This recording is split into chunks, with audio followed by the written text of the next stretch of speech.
আমি এখানে ইংরেজি ডিপার্টমেন্ট 12 স্টুডেন্ট।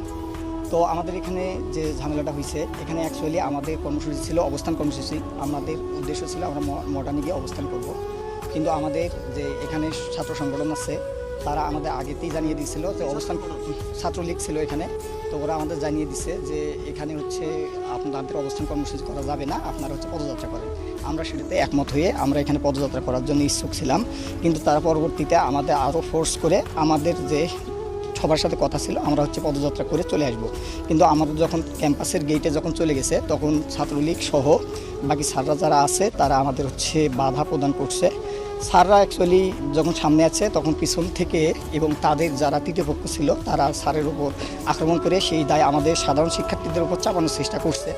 এই রকম যে আন্দোলন থাকে সেই আন্দোলনগুলোতে বরাবরই ছাত্র তৃতীয় পক্ষ ঢুকে এবং সাধারণ শিক্ষার্থীদের উপর দায় চাপানোর চেষ্টা করে। তাই আমি আপনাদেরকে নিশ্চিত করতেছি যে এখানে এখানে আমাকে ছাত্রলীগের সভাপতি আমাকে চড় থাপ্পড়ে মারছে। এখানে উনি আমাকে নিজে স্টিল আমাকে থাপ্পড় মারছে।